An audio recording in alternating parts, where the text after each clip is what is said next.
getting hit multiple times coming out of that bike section. More drivers coming to blows.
Greetings, race fans, and welcome to tonight's presentation of Sim Racers Group Formula 4 Racing on SMB. JR Gregory here with you on the call, along with my partner Kennen Miller and our producer Racing Ron Maunz. And week 3 of this new season takes us to Hungary and the fantastic Hungaroring. Built in 1986, and in that same year, it hosted the first Formula One race behind the Iron Curtain. And you kids will have to look that one up on Wikipedia. Has continually hosted the Hungarian Grand Prix every year since then. Past host to Grand Prix motorcycle racing, European Le Mans, DTM, and FIA GT. Today's configuration, 2.7 miles, 4.3 clicks, 14 corners. And the current track record of 1:16.627 was set by Lewis Hamilton in a Mercedes F1 car back in 2020. And Kennen, tonight brings us to one of those tracks that can suffer from a frustrating lack of grip for GT drivers such as myself, but the mechanical grip and downforce on offer from the F4 should allow these cars to really shine out here. Yeah, JR, this is probably one of the more challenging tracks for the Formula 4 cars to go to. It really relies a lot on the aerodynamics that it does have and it really kind of proves just how little aerodynamics the cars do have compared to a much higher level Formula car. So they do rely on a lot of mechanical grip, and you're going to see just how hard it is to find a maximized time. You even look at the practice times right now, the whole field is separated almost by about 5 seconds. So it's quite a big difference of time. There's a lot of corners that you can cut and find a lot of time. You can also find yourself cutting those corners and getting a slowdown penalty and off tracks. It really varies corner per corner at the Hungaroring. So the drivers will have their hands full. It's going to be quite a difficult race. I don't know how close the field will be together in this one. It's really going to shine the best drivers. Yeah, and this is one of those tracks that may kind of show the drivers who have had more opportunity to practice. And I got out there to do a few laps here earlier with the group and kind of refresh my memory. And part of it really is understanding the track limits. There are a number of places where you can go well off track and not pick up that 1X and gain some significant time. There are also a couple places where you can kind of flirt with the curbs to pick up some extra ticks here and there. But anytime you flirt with the curbs in one of these cars, you are risking getting slapped. And we're taking a look at Aaron Van Wagner right now going through one of those supremely difficult sections, turn 4, and we're going to be talking about that tonight. It's an uphill section with a kind of hidden apex around over a crest and around a left-hander. Very, very tough stuff. Really easy to overslow there, as it is in many places. And here is David Hirsch, currently sitting P2 in practice, about to enter the area I'm talking about. And right here, yeah, that left-hander doesn't look like much from there, but when you're sitting inside the car, very, very tough stuff. And you're right, Kennen, quite a spread of times here. I'm looking at the top 10 drivers are within a second, and then the gaps between 10 and 22 start to spread out a little bit more. And it really, really is a tricky track that requires a lot of precision. And we talk about these F4 cars being momentum cars, so easy to overslow in so many places here, and really can be fatal to a good lap time. So these drivers have a very, very challenging qualifying and race session ahead of them. Yeah, and we see Thomas Bashir going into turn 1. You see he's just really struggles to get the car all the way down into the inside curbing. It's so much time you lose. He will carry a little bit of speed here coming into turn 2. Another corner where we'll see if he's able to get it to the curb, and just not quite able to get it there. So it really just shows how hard he's pushing the car to not get it to turn fully inside like that. And then you go through a flat out turn 3 that's generally an easy corner, but you can have the rear end step out on you. And this is the corner you talked about earlier. It's a blind left-hander. It's so easy to carry so much speed, and you'll see the rear end just goes right around on him. So it really proves tough. I think that may be the most difficult corner on the track for a lot of reasons, because you can get yourself caught up carrying too much speed.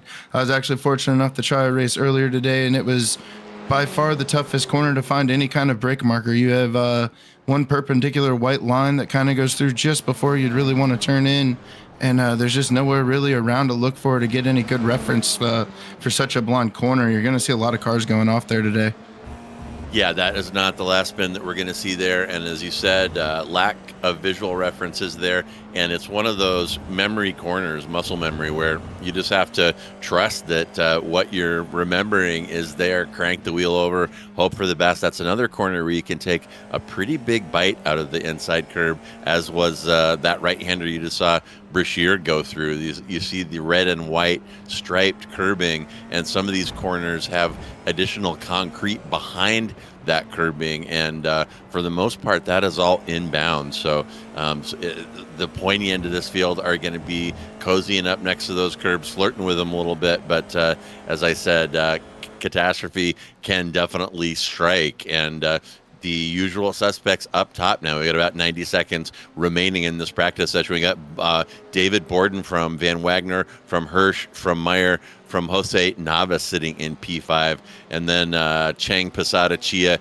Guyton, and Schwartz will round out your top 10. And really has been an interesting season so far. We're 2 races in, and in 2 races, of course, you got 6 podium spots. 5 different drivers have occupied those top 6 spots, and Jose Navas, the only driver to podium in both of those races. So we'll keep an eye on him, see if he can keep that streak going. Currently Navas sitting, as I said, P5 in practice and a little less than 4/10 off of Borden currently in the lead. So novice always up there and threatening the pointy end of the field. And there is potential that this one, Kennen, could get a little bit messy. That turn one is an open invitation to maybe some risky dive bombs down the stretch.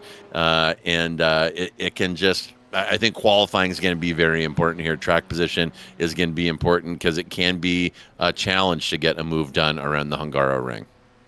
Yeah, it certainly will be. And as we've been kind of talking about the way you can cut corners and you risk those off tracks and all, sort of what you're practicing to be prepared for the race is much different than the kind of lap you're going to have to perform in qualifying. You're not going to be able to maybe take those risks on the cuts to ensure that you get a proper timed lap. So it'll be interesting to see who really does come out of the top of the board, as obviously a lot of those fastest times have probably involved some very tough corner cutting. Not that it's really getting them a time penalty, but you're just not going to be allowed to get away with it in qualifying with the strict track limits. So I think that's really the one thing to really have to see. And we see Jose Navas almost just deciding to take the grass instead of the corner there to end practice. So you see how hard it is to get through turn 4. It's going to be a challenge in qualifying for sure.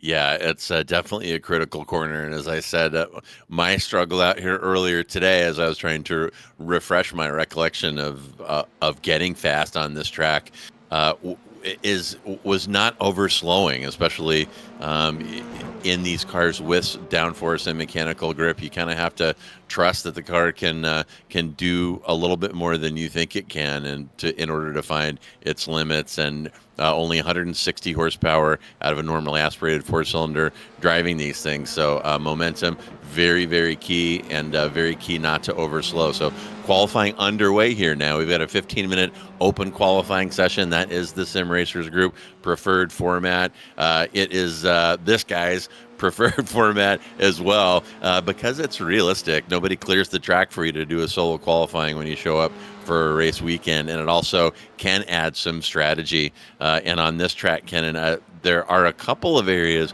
There's not a huge long straightaway that could provide a tow or a draft, but that pit straight fairly long. The run from 3 to 4 fairly long as well. So draft could play a role here as these drivers get their out laps underway and start to get some heat into these tires. Yeah, it certainly can. The draft will be much more prevalent on the front stretch. It's going to really rely on a proper entry out or a proper exit out of turn 14. Going into turn 4, it's just such a risky maneuver to try and utilize the draft. Even if you may have it, there's just not going to be an opportunity to take it and know you're going to get through the next corner safely. So it'll be interesting to see how it's used. I think there's enough time to be found throughout the rest of the track that you'll find a little separation that the cars will kind of be able to break away, and putting together good, clean, consistent laps is going to be the key to winning the race. I think the key to getting a good qualifying time right now is to find open track. Make sure you put something up. It's a much longer course than some of the tracks that we're used to going to. You're looking at maybe getting 6, possibly 7 hot laps if you stay out there. But this car is really going to do some damage to the tires on this kind of racetrack with the way they have to take the corners with such speed that I don't see them getting too many hot laps in today. Yeah, it really is. There are a number of corners that are kind of long, grinding corners that you can't really take the load off the fronts through trail braking. You just have to kind of ride the understeer. We're going to look at Navas from overhead here as he tackles that turn 4. You see him take a big cut on the inside there. I think that is the fast way through, and this is one of a couple of carousel type corners that are really grinding the front tires. The chicane here, 6-7 chicane, is going to cause some problems. You see the big anti-cut curb there in turn 7. And this section as well, really critical to keep your speed up. Easy to overslow here. I think it's flat right here, and maybe just a tiny, tiny lift right here to get the nose to tuck in. You can get a big bite of the inside curb. Down at the bottom of the hill here as well, turn 12, you can get a huge bite of the concrete. And in my short practice session, I never really decided whether that was faster or not, but you can really take a big bite there. And a couple of corners in a row here, Kennen, that require a lot of patience, 13, and this one particularly, turn 14. It's another one, like you mentioned, kind of a lack of visual cues when to put the power on, and it seems to take forever to get around that turn 14. You put on the power too early, you're going to loop it. You put it on too late, and you're going to get smoked into turn 1 coming down the pit straight. And there is Novice's first lap, 144.8. And Hirsch about a second and a half off of him. So tires still kind of getting into their sweet spot, but qualifying times coming in about where we would expect. Yeah, and Jose Navas, the first to come out of pit lane on that outlap and first to come across the line with this hot lap, stays at the top of the board pretty significantly by almost half a second. It was quite a good clean lap that we got to follow there. Had some absolutely gorgeous overhead shots as well that really just showed how close that line is when you're taking these corners. And Navas did a phenomenal job being able to put in a good lap time early, and I think he's kind of cleared the way now. He's got a lot of clear track still in front of him, and that may be what it takes to be able to stay at top of the board. That may be the pole lap right there. Yeah, I think we'll probably see some bites out of that as the tires get a little bit hotter, but Meyer looking very smooth right now as well. You see him just now in that Taco Bell car, but we'll jump back to Navas here and see how he is looking.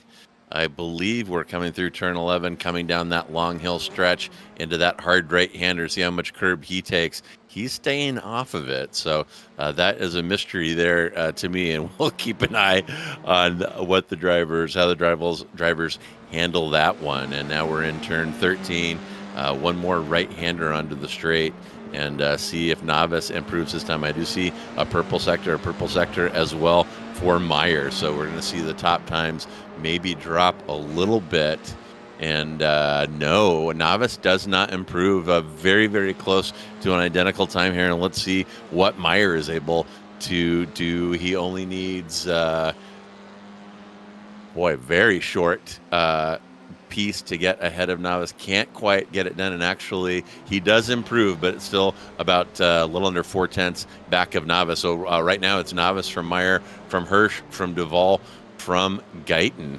And a number of cars have yet to set a lap time. And you called it while we were chatting prior to the broadcast, Kennen. There may be some pesky off tracks here that are interfering with some of these drivers' ability to get a lap recorded.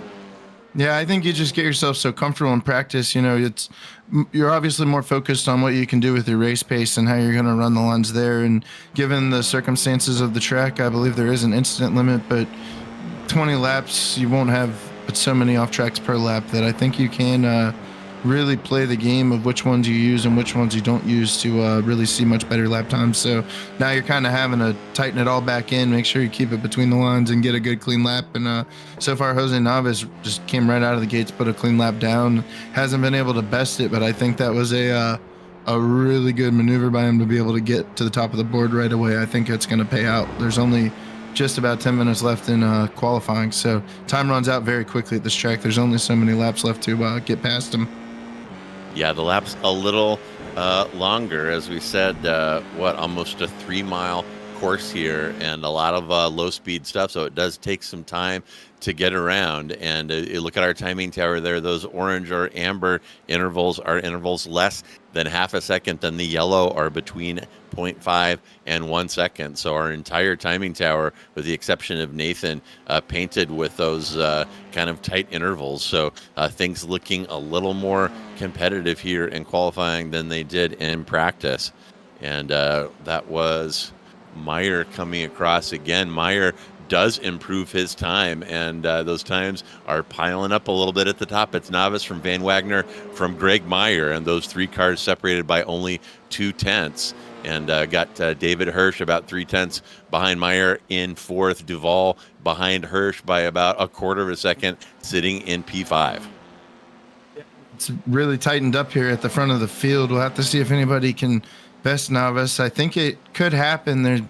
Aaron Van Wagner is, half of a hundredth off of the pole time right now. So it's just going to really depend. We see him lock it up going into turn 1, though. So he may lose out on this lap. And whether that'll affect his tires too bad that he may want to change them, we'll have to see. Kind of surprised this track really does eat tires compared to a lot of tracks we go to. And even there, we do see some cars try and take new tires. So surprised this would be about the time if you wanted to put on fresh tires and make one last final run. You're going to want to start thinking about it now. Yeah, absolutely. About, 6.5 minutes remaining in the session, and Novice's initial hot time lap is still hanging on there, 144.8. And yeah, this track is absolutely brutal on tires. And Ron, maybe we can take a quick look at our weather widget. I don't think I caught the ambient and track temps. They're usually fairly cool for these F4 races. Yeah, it looks like it's only about 66 degrees air temperature and only 64. Or I had that backwards, 64 air temperature and 66 degree track. So track super nice and cool, which is unlike in reality here in Hungary in the summer. This track can get roasting hot, and also because of the location, very, very dusty. So it is a low grip track for sure, and was definitely pretty fun in the F4 car, though. The extra downforce, extra grip kind of takes away some of the frustration that I've felt here piloting a GT3 around this one. Yeah, and they're finally starting to put a little bit of heat in the track. We'll have to see if Greg Meyer's able to do anything with his time as he's on his outlap. So we'll should be able to maybe get 2 good hot laps in on this run of tires. And we'll have to see. It is early in the morning, 8:39 in the morning right now in sim time. So sun's only been up a little bit. You can see it kind of gleaming off the cars there. And track's just starting to warm up for the day. Maybe a little dew still on the grass. So I think the drivers are getting a pretty nice racetrack to be on, all things considered. Yeah, it looks like a couple other, you mentioned Novice and Meyer on an outlap, so they stopped for rubber. Looks like Vase and Michael Huynh have gone in as well to try their luck with a lightened fuel load and fresh boots. So keep an eye on those cars to see if they can make anything happen. It's taking a look at Embriette Hyde there in that 93 car. And Hyde last season steadily improved throughout the season and is continuing that this season just by keeping it frosty and being consistent. Probably the most consistent driver on the grid in terms of consistency of pace and lack of errors by Hyde. So she is looking good so far this season, although right now kind of struggling to put down a good qualifying lap. Just saw David Borden jump up past David Hirsch. So it's Novice from Van Wagner, from Meyer, from Borden, from David Hirsch. And I believe, Kennen, that Hirsch had the fast time in practice. So he would probably like to move up the grid a little bit here in qualifying before this one's over. Yeah, David Hirsch, he ran a 144.838. It was actually third fastest in practice, but he's still sitting about 5/10 off on his best qualifying run so far. So he's certainly feeling like there's some time to gain. I'm kind of more surprised as we look through the whole field, though, in these qualifying times. A lot of the drivers who practiced around 8th through 15th position have really come to show up for qualifying. They've all found really nice improved times and have really closed up what this field's looking like for the race as we're just rounding into just almost 3 minutes to go in qualifying. Yeah, and this one looking like it's going to mix up the points a little bit as well of things hang here. You see Chia there, the winner from last week, unable so far to break into the top 10. And as I said, I think qualifying going to be pretty important here to get some good track position, tough place to pass.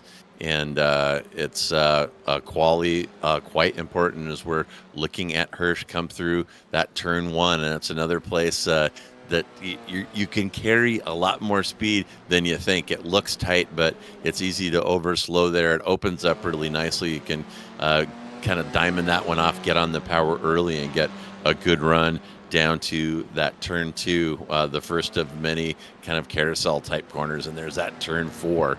And man, oh man, if I was at this race, Ken and I would be parked right there to watch those cars appear up over that hill and attack that curb. Very, very tough stuff there. The track levels off abruptly there, almost like a tabletop, right across that blind apex, and very, very difficult to get that one right. Yeah, it's just one of those commitment corners. This track has several of them, but by far, turn 4, you really just have to trust the car. You have to commit to it. And if you find yourself making a hiccup or second guessing yourself as you're getting to the apex, you're more than not going to find yourself spun around, or you'll find yourself running wide and having to deal with a off track and certainly a time penalty running wide out of turn 4. So it does present probably the biggest challenge. We've seen it a lot in other series. Cars do try to go through there side by side, but it more times than not usually leads to some contact, and it's a corner you kind of want to stay from passing. You're better to concede it. There is a pretty good hairpin corner coming after that. That's where a lot of the passing and time can be found, is being able to keep your car planted, not slow down too much, and just have that nice exit speed through the, I guess, 4 parabolic corners that this racetrack does have.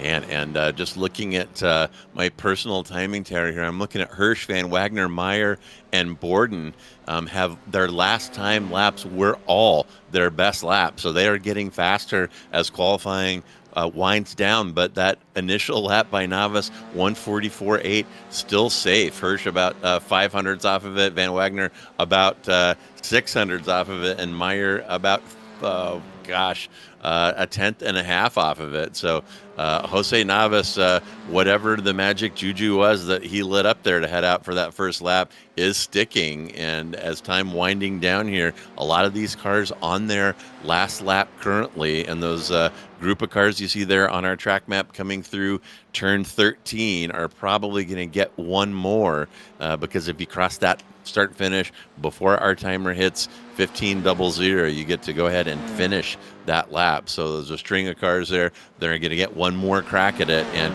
we have certainly seen, Kennen, many times here, people get motivated by the clock, get motivated by that last lap, and put down a heater to move up at the end. Yeah, a lot of times you will find that last lap's where you've got to give everything. There's nothing you can really do. You may as well spin the car out, crash the car in the sim, or find yourself on pole. It's the time to put in everything you've got, push the brakes as much as you can, and I think that in a lot of ways will be securing for Jose Navas, because this track really teeds into wanting you to over brake on corners, thinking you can push a little harder than you can, and you'll easily find the car just unable to find traction and carry the speed that you'd really like throughout the entire corner. Yeah, and Hirsch might have something going here. He's got a couple personal best sectors here as he rounds that turn 14. So important to time that throttle application to get a good run down the pit straight. And bang, David Hirsch finally knocks Navas down out of P1 with a 1:44.5. So he has taken almost 4/10 out of Navas on that last lap. And who could have seen that coming? Yeah, that was an absolute blast of a lap. He put down a really good time in practice, so we knew he had the speed to be able to do it, but really coming through there just in the final seconds of qualifying to be able to put it at the top of the board. We'll have to see whether it can hold. A lot of cars, like you said, will be on their fastest laps right now, so it's really just going to come down to a matter of whether it stands or who may be blitzing their own self at this moment. Yeah, and our intervals, and maybe I could ask Ron to switch to the interval listing there on the timing tower, but things significantly tightening up, and there it is as they roll in. Look at all those orange numbers from 1 to P19. Every interval except the interval between E-Step and Huynh under 0.5. So things looking suddenly a lot more competitive than they were looking here during practice. And here's Ammon coming around. Our number 2 car, yeah, that's Ammon. He will be the last qualifier. So qualifying winding down now. And our grid has settled. It's going to be Hirsch from Navas, from Van Wagner, from Borden, from Meyer, your top 5. And we'll have your entire grid for you here in a second as we settle in for week 3 of Sim Racers Group Formula 4 action from Hungaroring. Think things that we're going to have to look for as we're going into the race is going to be a matter of consistency. We sort of saw it as a precursor in qualifying. Granted, there'll be a little more leniency in finding some speed out there without the track limits being as strict as they are in the qualifying session. So finding the consistency, not getting yourself caught up in dogfights throughout this entire race is going to be really what you want to manage, because it's very easy to find yourself losing time running 2x2 through a lot of these slow winding corners. It really affects both drivers a lot. And if you're looking to be at the podium, I think you're just going to have to find a way to settle in and keep yourself up front and don't maximize losing time racing in fights you don't want to be in. Yeah, and this may be a track too.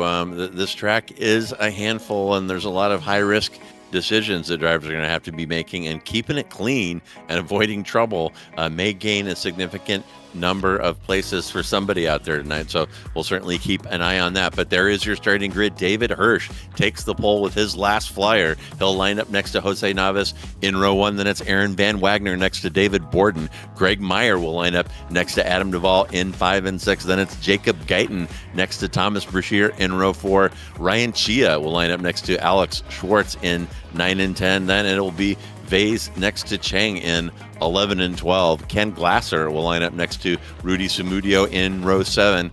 Then it's Posada next to Michael Wynn in 15 and 16. E-Step next to Embriette Hyde in 17 and 18. Isaac Ammon next to Cy Nathan in 19 and 20. And that SRG, the last 3, SRG, Gregory, and Clark not taking the grid. So Nathan will bring up the rear of this 20-car field. And it looks like probably about 40 seconds here before iRacing forces the start. That is Hirsch to your right in the white and yellow car. So Hirsch will be has a little bit of positional advantage. You see there, will have a little bit of a disadvantage into that difficult turn 1 coming off the start. Remember, no traction control, no anti-lock brakes, and there are, I guess, theoretically tire warmers, but the tire's certainly not in their sweet spot. So the first challenge for these drivers, getting these cars off the line clean, blasting down that pit straightaway, getting them woed up, and getting through turn 1 without contact. So this one will be underway here in just a couple ticks. We should have those starting lights for you. And there they are. And we're about to get this one underway from Hungary. And hang on, folks. This should be a good one. And we are green. Hirsch, a lot of wheel spin there. Navas is going to have a crack at him down the inside. And Hirsch very messy on the start. Also has Van Wagner sniffing around the inside. Van Wagner is going to try to follow Navas down the inside of Hirsch. Thinks better of it, though. Backs out. And Hirsch leaving that inside wide open. My goodness, Van Wagner still has an opportunity here. Hey, Van Wagner and Hirsch are going to be side by side into turn 2. And Hirsch will have the advantage by having the inside. But Hirsch, a very rough start there, almost got swamped by 2 cars, and Navas right where he wants to be. Yeah, Hirsch played it quite conservative there on the opening lap. I think he's very lucky to have only lost the pole position. He's in second place now, so he's got himself an opportunity. He proved he had quite a quick lap time, so he can set himself up and get the lead back for the start of this race. But just a very conservative, lot of wheel spin, a lot of difficultness there, and I'm kind of Van Wagner sort of did the same, played it very conservative, didn't decide to get into too much of a match with David Hirsch right off the bat. I think they're going to see how things settle in, and it looked like everybody had quite a clean start throughout this first lap so far. So it's really been well done all throughout the field, getting everything straight and ready to race. Yeah, fairly clean for most folks at this point. And I will say, I think Hirsch kind of dumped the clutch, and the car got a little sideways coming off the line. Maybe not the best start, and paid for it by losing that P1. Couple drivers with problems. Looks like Jacob Guyton has fallen about 9 positions. Sumudio down 5. And on the flip side of that, Eamon up 5 positions here early. So a little bit of a jumble in the mid-pack, but up front, really no changes except for Navas and Hirsch swapping positions. Van Wagner, Borden, Meyer, and Duvall up to P6, all running in their starting position. And 2 cars now coming down pit lane. That's Vase and Guyton. And not sure what's going on with that. They might have got dinged for jumping the start. So we may be needing to take another look at the start and figure out what happened with those drivers. You can see it's quite a good tussle midway through the field. You can see just right on the timing board, the names are just flipping back and forth left all over the place. So nothing's really quite settled out. They're having quite a good midfield battle so far to start the race, and the top 5 are all sitting right within just about a second of each other, second and a half. So everybody's playing it safe. I think they're wanting to line up. I think it's all a matter of finding the opportunity to make a pass and also waiting for a driver to make a mistake. This track really tends to have mistakes, miss corners. Eventually someone will miss an apex, and it'll be your time to snag an opportunity. Yeah, and pretty good train forming up front. As I said, Kennen, it's Novice from Hirsch, from Van Wagner, from Borden, from Meyer, and 1 through 5, separated by about 2 seconds overall. And speaking of Chargers, it looks like Diego Posada has got something going. He qualified in P13, now sitting in P7 for an improvement of 8 positions. And Hirsch is going to test. Novice here. He's showing his nose right, showing his nose left. And granted, there can be a psychological component to that, but it's also a little bit hard on the front tires, is sticking your nose inside when you're not actually planning a move. But laps ticking by pretty quickly here. We're beginning lap 3, and there's a little bit of action there. It looked like maybe Borden was taking a look at getting a draft off of Van Wagner. And there's some side-by-side action right now between those two. And Borden does make that happen, getting a good drive out of turn 14, taking advantage of the draft. Looks like Van Wagner and Meyer now shuffling back and forth as well. Somebody may have a bad connection there. It looks like Van Wagner might be blinking in and out of existence. And we'll go back to the midfield. And there is Alex Schwartz going to try the inside of... what are we looking at right there? It looks like the inside of turn 2. And now into turn 3, heading up the hill into that dastardly turn 4. And another pretty good train of cars here. That's Schwartz from Glasser, from Isaac Amon for P9. Yeah, it's a lot of shaking up all throughout the field. You can see everybody's kind of gotten in a different sort of running group. Sometimes you find at a track like this, it's very much easier to follow than to lead. So you're able to kind of keep yourself tucked right in and kind of see what positions you got, as we see 2 separate kind of 3-car packs coming through. I believe, what is that, turn 7, 8, 9, and also very interesting how the cars have kind of separated themselves out. The top 5 certainly pulled away by quite a good margin over 6th place Shane Chung, and that'll just be a whole part of the story where these different groups kind of all settle out. I think with the small groups of just 3 and even 5 in the front group, you saw how much shuffling there is on the front stretch.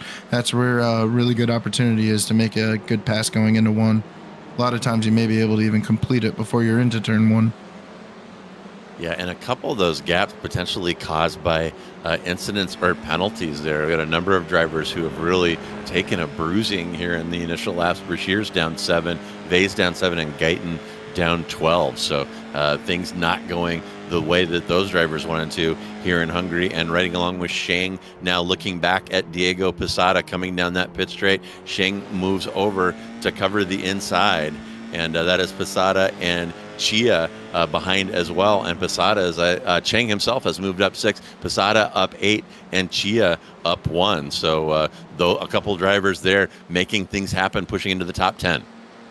Yeah, there's definitely been a lot of shuffling all throughout the board, and quite a few different hard drivers. We've got 2 different drivers that are up 8 positions, a couple drivers up 6 positions. So it's quite an interesting mix of where people qualified and what they're able to run at the race pace, and it's kind of proven it. We haven't really noted too many spin-offs or anything of that sort. I just think you're seeing drivers getting lost on the course, finding themselves off track, really having to give up time, give corners back, and so forth. That it's really just kind of keeping the field topsy-turvy so far. And I think we just saw a change of position there. That's E-Step in the red car, and the number 66 slips past, or maybe that was Brashear slipping past Embriette Hyde. E-Step up 5. So a lot of movers and shakers here. And, Ken, that sometimes happens when you don't have a lot of practice in, you don't have a great qualifying, but once the race starts, you find speed when you're following somebody, and you can able to make things happen early in traffic. And I think we might be seeing a little bit of that right here. And there goes Brashear. Brashear just dispatched Hyde, now wants to take out E-Step. So Brashear getting some work done. He had a problem early, is now down 5. So Brashear trying to claw his way back into the top 10. Yeah, and it's just a real matter now that he's the lead of that train. How much can he lead compared to following? Will the same amount of speed still be there? Will Ken Glasser kind of have an opportunity to get back into an open door somewhere along the way? It's quite amazing the difference it can be. Sometimes you can feel so fast when you're right on somebody's bumper, and the second you get by them, you sort of don't have the same feel in the markers like you do when you're able to sort of trace behind a car. So it makes it quite interesting, and we see the top 4 still all nice and tight together. Novice really going wide. Wow, the back two there, Borden and Van Wagner also going very wide. That may be a slowdown if I recall. So we'll have to see how much that detriments them on the way through the chicane. But it's still quite a good race through the top four. I think this is anybody's race. It's not even halfway through, so it's just a matter of timing when you want to try and make your run to the front. Yeah, and the top four sticking together nicely. It had been 5, but looks like Van Wagner, I'm sorry, Meyer fell off the back of that train, is now about 2.5 seconds behind Van Wagner. So that 5-car train down to 4. And you see Hirsch all over Novice there. Novice playing some inside defense there. Hirsch wanting to get something done. And I feel something brewing here, and there goes Van Wagner, make something happen. Oh, that is a black flag, and Borden may have been the driver that we saw go very, very wide there out of turn 4. That might have resulted in a slowdown, and he might not have gotten rid of that slowdown appropriately. And now all of a sudden, after that 5-car train is completely broken up, now it's Novice and Hirsch, mano y mano, and Novice covers the inside of turn 1. Hirsch is going to try him around the outside. This is going to put Hirsch in position the inside of turn 2, and it's going to be the battle of the late breakers downhill. Very tricky braking section, and you see a little bit of wiggle there out of both cars. Novice somehow manages to hold them off, but Hirsch is not waiting around Kennen. He wants something to happen. We're almost at the halfway point here, and I'll tell you, this is between 5 to 10 minutes remaining is when the tire gods start to wreak havoc in some of these races. The drivers who have not been taking care of their cars may be drifting a little bit too much and not driving as cautiously as is needed to get through 20 minutes. Some of those drivers are going to start to be punished for those decisions here in the near future. And here's a little battle. That is Alex Schwartz. He's got Ryan Chia all over him, and both of those cars movers. Schwartz is up 4, Chia is up 2, and tons of folks moving up. And as we said at the beginning, this might be one of those races where keeping out of trouble can get you a lot of positions without having to make a lot of passes on track. Yeah, it really can, and we're kind of seeing that just looking at the leaderboard. Most of the 4th through 9th place are all there by gaining positions from where they started. So it's really proven that consistency will get you a decent finish today, and it's showing that way. Novice is playing phenomenal defense so far. Hirsch may get another opportunity to make a look, but I think David Hirsch just saw the 2 cars behind him have to have their trouble. One of them having to pit for a black flag, and it's kind of put themselves by themselves. It's the opportunity to make a move, maybe get ahead and see if you can pull away. So Hirsch not able to really get quite there with the draft now, but the pace of the race has certainly picked up, and you're going to really see quicker times, I think, all the way to the finish at this point from the leaders. Yeah, and Novice managed to extend that gap just a little bit on Hirsch on that lap. Hirsch still right with him by about 0.3, but that gap opening up a tiny little bit here. And here is Shane Cheng. He's got Alex Schwartz sniffing around behind him, and behind Schwartz is Chia. That train, Cheng from Schwartz from Chia for P5, and all 3 of those cars covered by about half a second. So battles raging here up and down the grid as we go uphill through that difficult turn 4. And that's the official name, by the way, that difficult turn 4. And now turn 5, another tough carousel. And for me, this is one of the hardest spots right here, this 6-7 chicane. It's so slow. That anti-cut curb is huge on the left-hander exiting that one. But pretty good track car combination here, Kennen. And these cars, probably for obvious reasons, tend to do really well on these F1 circuits. Yeah, and it's one of the few F1 circuits that isn't too overdrawn with very long straightaways. We do have the run from turn 3 to 4, and obviously the front straight, but it's generally focused on being able to mechanically handle the car. You do have to rely on the aerodynamics to some extent, and we see Ken Eastep almost getting the rear end taken out. It looks like maybe he's having an issue. He's slowed down heavily there. I don't know. We saw Michael Wynn run into the back of him, but it looks like maybe everybody's back up to seed. But you just see what a cluster it is. I think that's everybody racing for 13th right now, and that's still a 6-car battle with quite a lot of aggressiveness to it. So that's quite interesting. And there's another 3 wide through the middle. So very interesting race all throughout the field. It really challenges the cars, and like I said, it really relies on the driver. There's only so much the car can do for you on this kind of F1 track. Yeah, and E-Step may be killing a penalty there. You saw Hyde smoke him there like he was dragging an anchor, and a couple of cars behind Hyde. So E-Step had been running in P12, has been passed by Hyde, Eamon Vase, Guyton, and Michael Wynn. So something definitely going on with E-Step, and he's currently sitting, he had fought his way all the way from P17 up to 12, and it all went out the window right there, associated with some error. And meanwhile, Embriette Hyde, we're taking a look at her sitting in P12. She is up 6 positions, as is Isaac Eamon, the driver, only 1/10 behind her. Yeah, and Eamon making a look coming up to turn 4. I don't think he's going to take it. He's going to follow right behind, but this may be in all my few seasons of broadcasting that we've had so many off-track slowdown penalties that it's really affected a lot of drivers, just how difficult the track limits are for this course. And there is kind of a strategy and a technique to being able to give back that slowdown without having to give up so much time, but you do run the risk that you get yourself through a few corners, you start running out of time to really get rid of it, and you have to slow down so heavily. So maybe that's what we kind of saw there. And yeah, it's just affected a lot of drivers throughout the race. I think that's where we're seeing such big separation, is a lot of drivers having to take use of the slowdowns. And meanwhile, somewhere in the infield section, Hirsch has gotten through on Navis. So now it's Hirsch from Navis from Van Wagner, with Van Wagner sniffing around, and Navis is going to get it right back in turn 1, and things heating up front. And it had been a 2-car battle briefly, but Van Wagner right back in it. And now Hirsch again. Hirsch and Navis switching positions twice in 2 corners. Hirsch gets a little loose there in turn 3. Now they're going through turn 3 rather, and Navis is going to get a run because Hirsch got loose in turn 2, and now Van Wagner challenging Hirsch on the outside, and things getting a little crazy up front now, Kennen, with 5 minutes remaining, and Hirsch going wide again. And you can see that Hirsch, I talked about tire abuse reaching up to bite people in the end, and Hirsch may have ragged on those tires a little bit more than they can take, and that is exactly what Navis wants to see right about now. And he's also hoping that Van Wagner and Meyer can give Hirsch something else to do other than hassling him. Yeah, Greg Meyer's made an absolute run while the top 3 have been kind of dosey-doing there.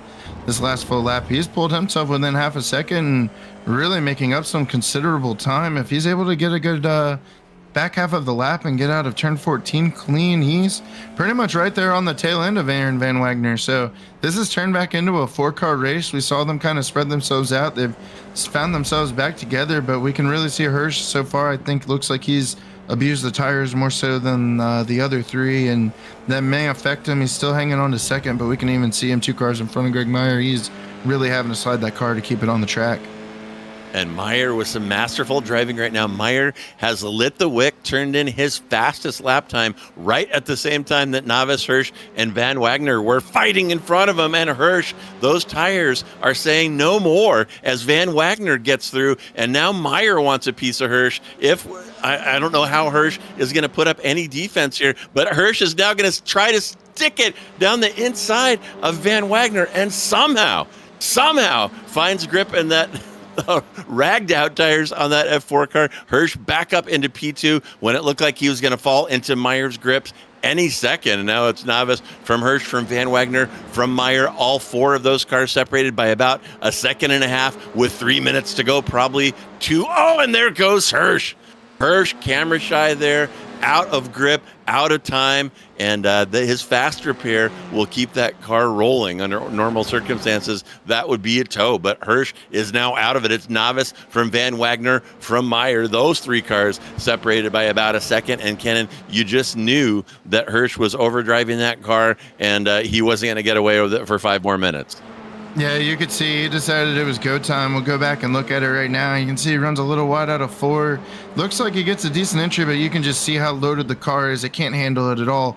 Rebounds itself back out into the outside wall. He's able to get the car going pretty quickly, so hopefully he'll still be able to maintain on a 4th place finishing position. But probably Jose Navis's biggest challenger so far the whole race, David Hirsch, finds himself out of an opportunity for the podium. So that's real heartbreaking to see, but you could see he was at go time. He was pushing it. He was leaving it all out on the field, and unfortunately you do pay consequences sometimes.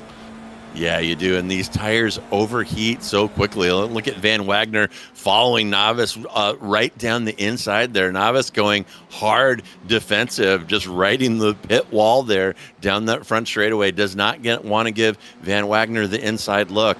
But yeah, Hirsch, those tires overheat so quickly. You saw Hirsch kind of riding a big slide there. It looked like he caught it, but then the car snapped when the rear tires said no mas. And here's some more battling. That is Thomas Brashear sneaking past Guyton. Or I'm sorry, that's Duvall in the 13 car getting past Brashear. And Brashear says, I don't need no stinking track. I'm going through the grass. And that battle is going to end right there. And speaking of slowdowns, a pretty good bet that Brashear picked one up there as he tries a wild move down into turn 2. Yeah, I don't know if he maybe just missed the breaking point and thought he was going to go into the rear end of Adam Duvall, so he took a little more extravagant line through the corner, but that was quite an interesting tactic. I'm sure he didn't intend to do that. You see he's right there on the edge. He gets on the brakes, and yeah, I think he just kind of braked a little too late, got in a little too hot. He thankfully did avoid the collision. That could have been bad for both Thomas Brashear and Adam Duvall, but very costly for his finishing position while he was racing for a top 10 spot. Yeah, that definitely could have been much, much worse. And now back up front to our leaders, Novice from Van Wagner, from Meyer, and these cars all separated by about 3 or 4 tenths. And Van Wagner, pretty good run out of turn 14 here. And if I was Van Wagner, I would take the normal line right here and let Novice kill his entry with that shallow entry and try to give him a switchback right here. We'll see if Van Wagner can pull that off. He should have the power down right here and get a good run down the hill. Novice will move over and try to prevent that, but Van Wagner does get a good run, and can he do something with it here? And things getting a little slippy, a little slidey, typical Hungaroring. Oh my goodness. And Van Wagner running the ragged edge of destruction, sneaks it past Novice, and Novice not done though. And will we see a challenge here into turn 4 and things getting crazy up front? Van Wagner from Novice, from Meyer, and those cars, you could throw a blanket over them, to borrow a phrase from our producer, Racing Ron Maunz. And Van Wagner suddenly out of nowhere looking very, very good here. He's got a 5-second interval. And is the white flag out right now? If it is, Van Wagner is sitting pretty. They may have another lap, but no, Ron is telling me in my ear, white flag is out. And that big move by Van Wagner gets it done against that aggressive inside defense by Novice. I had a feeling if he took the normal line, he could get a good run out of turn 1. Made it happen. And it's Van Wagner looking good here. Just 2 more corners to the checker for him. And another week, another winner here in F4. And man, fantastic race here at Hungaroring as we watch Van Wagner in that number 6 car work his way around that turn 14 onto the pit straight. And man, oh man, he has got to be feeling great. That was a fantastic drive and a huge, huge gutsy move. When he needed to get it done, he got it done. Yeah, it was. He waited till the real last possible moment. Turn 1 really proving to be the only place that you could really make a pass for the lead and potentially stick it through turn 2 to have it. And that's exactly what Aaron Van Wagner did on the final lap. And really nice, well done job. Jose Novice gets a really good points finish. And there goes Brashear. Maybe gets Ken Glasser out of the final corner. Yeah, he did get him. So that'll seal the top 10. Thomas Brashear rounding that out over Ken Glasser. But really well done job. You hate to see it for Jose Novice. Led so much of the race and gets caught out there on the last lap. But you just have to take the positive of that kind of result and move on into next week. And Brashear showing the grass ain't just for smoking, folks. It's for getting work done on the track. You saw him go cut that corner into turn 3, which resulted in a slowdown. But he fought back, made that huge passing to get past Glasser and to make that top 10 happen. And the competitors coming across the line now. We're getting close to the end of this one. We'll have the final results for you in a minute, but has been a fantastic race here. Yeah, it's really been quite an interesting race. So many different position changes. We did see a lot of different hard chargers. David Borden being the hard faller, down 15 positions. It's a really tough race for him. But Shane Chung with up 6, Alex Schwartz gaining 5, even Diego Posada coming up +7 from their position, and a name stay Embriet Hyde up 5 positions. Just a lot of big movers and a lot of big losers throughout this race. Is probably one of the more challenging ones we've seen in this season. Yeah, good stuff. So we're going to, I think, have our results for you here in just a moment. There we go. And here are your results for round 3. A well-earned victory for Aaron Van Wagner, who hung with that top group. And when he had the opportunity to pounce, he made it happen, showed some racecraft, overcoming Novice's inside defense into turn 1 to make it happen. So Novice with the victory. Then it's Jose Novice with a great drive, and Greg Meyer as well. Great drives kind of across the board among the pointy end of the field on this one. So Meyer rounds out the podium. Then it's David Hirsch in P4, Alex Schwartz in P5. Good drive by Schwartz, up 6. Then behind him, Shane Chang in P6, also up, Schwartz was up 5, Chang up 6. Then it's Ryan Chia in P7. Diego Posada is the hard charger, +7 in this one. He'll be followed by Adam Duvall and Thomas Brashear with that outside move into the grass out of turn 14. We'll round out your top 10. Then it's Glasser, Guyton, Hyde, Samudio, and Estep. We'll take you to P15. Then it will be Vase, Michael Wynn, Isaac Amon, and David Borden, and Cy Nathan will round out your grid. I had interesting. I had Nathan and Borden switched there, so not sure which is correct. Oh, gotcha. So we could have some post-race incident penalties imposed by iRacing. But those are your results, and I'm going to take a quick peek out here and see who is waiting to speak to us. And let's go ahead and have a word with our P1 driver, Aaron Van Wagner. Aaron, great drive out of you today, and I think you'll enjoy watching the replay. The last time you were following Novice down the pit straight and he was hugging the pit wall, I recommended that you move over and take the normal line into P1 and try to get a run. Exactly what you did. It was the move for the win. So great stuff out there. And what did you think of Hungaroring? Oh, it's a great track. I actually just bought it this morning and got like about 45 minutes of practice on it today. But man, the flow is so good. There's like plenty of space to pass. And yeah, like, I didn't find any pace in it, I feel, till towards the end of practice, and kind of bumped my, I felt really good getting around the track, and walked away out of practice in good shape. Didn't qualify as well. In practice, I did have a couple offs. Nothing that slowed me down, but just a couple 1x offs that bumped my time a little bit, but qualified okay.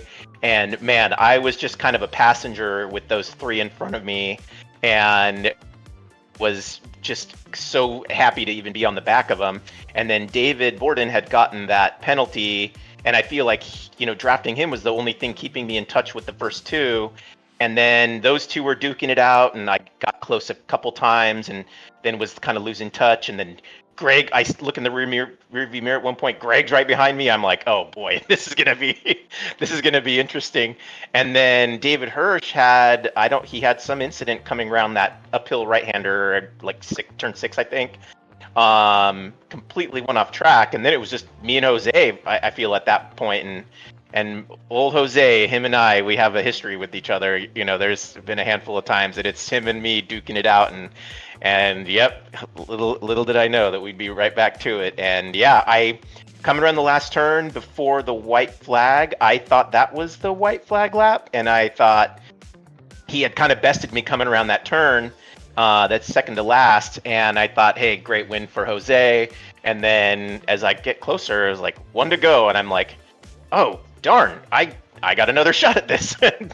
And I drove real cautiously as I could. I ended up running my best lap of the race. I mean, not by a lot, I think by 1/10 or 2/10. But yeah, coming up around that left-hander, that quick left-hander, I think it's like turn 3 or 4. I knew I had good pace there, and I did block Jose a little bit because I knew, like, when I would come around that turn that I'd get some distance, and I did. And then coming up around the big uphill right-hander, made a little more distance, and at that point I was just like, my heart was racing. Oh man. Well, really, really good stuff, man. Great patience and great racecraft in crunch time when you need to make something happen. So a fantastic drive, and look forward to seeing more of that out of you as this season unfolds. So as we wind up here, is there anyone you would like to thank or give a shout out to today? Yeah, to Jason for putting this together, as always, for you guys doing an awesome job of this. I get to go show my family that I actually did something today. And to all those guys up there, Jose and Greg and the 2 Davids, that was absolutely amazing driving. This was leaps and bounds the most exciting race I've ever been in. SRG officials multiplied by 10. This was awesome. All right. Well, we had a good time watching, so I'm glad you had a good time driving, and we'll see you next week. And thanks for stopping by. Have a good night, guys. All right. That was your winner, Aaron Van Wagner, and we might as well follow Aaron up with Jose Navas for you, Kennen. Yeah, Jose had a really good run, being able to be the second step of the podium. Obviously not where you wanted to finish after really leading so much of the race, but how do you feel coming out of that race? What are you looking forward to coming up second place today at the Hungaroring? Well, I'm exhausted. That's the first thing. It was that was a tough race. Definitely, there are 2 people behind me and Aaron, but through the entire race, I was keeping Davey behind. He had more pace than me. I mean, he qualified. I was just lucky that I started well, and I was able to pass him on the start, and then just defending as much as I could to keep him behind. But man, that was a tough race. Yes, it was a bit pissy at the end, and I just the race was 1 lap shorter. I would have won, but hey, it's all fun. Yeah, it was. It was absolutely thrilling for us in the booth watching you guys just toss and turn. You really had to make a lot of defensive moves going into turn 1 to hold off David Hirsch until he had his trouble in turn 5. So we can see how you're definitely probably exhausted after this race. It looked like it took a lot of everybody to get through the whole run. Yeah, it was a hard one. And then we've got next week looking towards Winton. How do you feel going towards next week?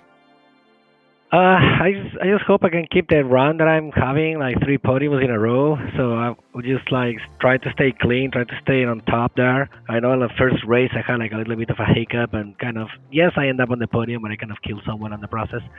So I'm hoping that I keep today clean and just fighting for the podium, which is a lot of fun. Yeah, it looks like it, and still a really fantastic job today being able to come up P2 on the results. So nice points job, looking pretty good to start 3 weeks down into the season. So best of luck, Jose. We look forward to seeing you next week. Thank you very much. See you next week.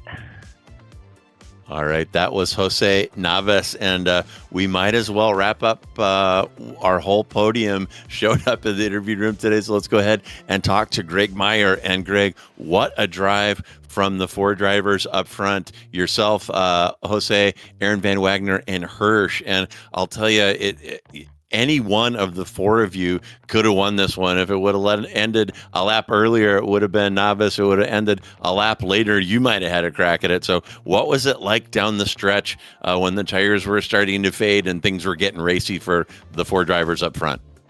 It was really good. Actually, for me, it wasn't too dicey. I was more focused on staying on track. I had my first ever clean league race. So that felt really good. And by doing that, I kind of saved my tires. And then I didn't really have to conserve tires because I was just focused on staying on track, which kind of set me back that second from the rest of the group. But today I was just kind of being mellow and slow, and I just wanted to be focused on consistency. And I did a really good job. So I'm happy with my outcome today. Yeah, excellent drive, and this race was marked kind of by mistakes. We had a lot of penalties. We had a lot of drivers that took some pretty big hits and losses from where they qualified, and you managed to hang up there with the front squad. And like I say, I think any of the four of you could have taken the victory had circumstances been slightly different in a number of ways. So congrats on a great drive. And as we wrap up, is there anyone you would like to thank or give a shout out to today? Same shout out as always. Shout out to my mom. Thanks for everything, Mom. I appreciate it. All right, excellent. Well, thank you, Greg, for stopping by and chat with us. And we look forward to seeing you next week in Australia. Thank you, guys. All right, that was Greg Meyer. And let's go ahead and bring in Michael Wynn for you, Kennen. Yeah, Michael, I actually just lost the results there, but had an interesting little shakeup, if I recall right, about midway through the race. Found yourself off track, had to give up a little bit of time. How would you describe your race today? It was a tough race. I did my best to keep it together, but just happy to finish. Saw that it was quite a difficult challenge, and we do have Winton coming up next week. Do you feel familiar there? Have you raced there before? What do you look forward to out of the car next week? I'm going to have to get some practice in. I don't remember if I've raced there before. Yeah, I want to say we were there a couple seasons ago. It was quite an interesting track, a lot of difficult corners, high curbs, so it will be a little bit of an interesting challenge. And then before we let you go, anybody you'd like to thank, give a shout out to for getting you through this race today at the Hungaroring? Thank you, Jason, and everyone at SRG. Also, thank you everyone at Slow Motion Broadcasting every week for putting this together. Well, thank you, man. You guys are the real show out there, and we enjoy getting to watch you guys every time. So, well done, Michael. P17 today. We'll look forward to see you improving. Come to Winton next week. Thank you. Appreciate it. All right, that was Michael Wynn, and go ahead and bring in Ambriette Hyde. And Ambriette, you are the human metronome out there. Smooth, reliable, no mistakes. And doing what Hyde did today, what Hyde does, and that's keep it clean and move up 5 positions. So what did you think of racing at the Hungaroring?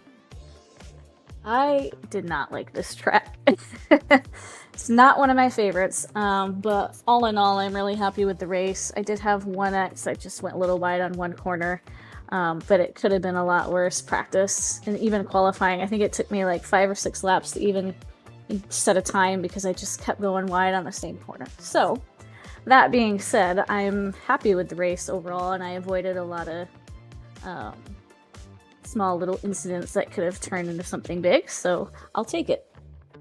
Yeah, very, very tough track, and it's a track that requires a lot of practice to get familiar with the boundaries and requires a lot of precision. So a very good outing by you as usual, kind of tickling the bottom of the top 10, getting close to it anyway. So an excellent drive. And as we wrap up, is there anyone you would like to thank or give a shout out to today?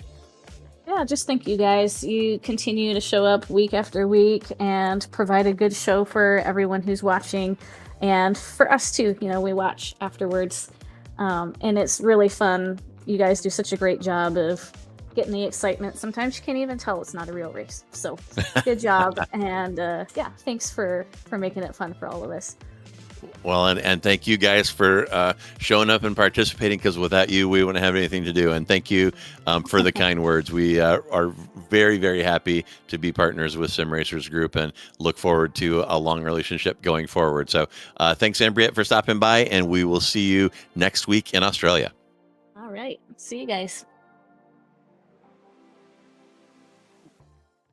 All right. And that is going to conclude our interviews today. And folks, we are not just about these fantastic open wheelers here on SMB. We have got a full schedule coming up. So I want you to go ahead and hit that subscribe button and then hit the notification icon so that you don't miss any of the action. Tomorrow night, we'll be back with Sim Racers Group for the next round of Formula 3 competition at Interlagos. And on Saturday, Weekend Warriors Formula Vs will visit the Sachsenring. On Sunday, our Weekend Warriors doubleheader will feature Formula Fords at Okayama and Spec Racer Fords at Tsukuba. And on top of that, Cross Series League Racing will visit Eldora. And 1 week from tonight, SRG F4 heads down under to Winton Motor Raceway. And I am J.R. Gregory. On behalf of myself, my partner, Kennen Miller, our producer, Racing Ron Maunz, and everyone here at SMB. Wow, that was a really bad Australian accent. I apologize to any Australians listening. Thank you so much for joining us. Enjoy the rest of your day wherever you are, and look at the bright side. At least it ain't Monday.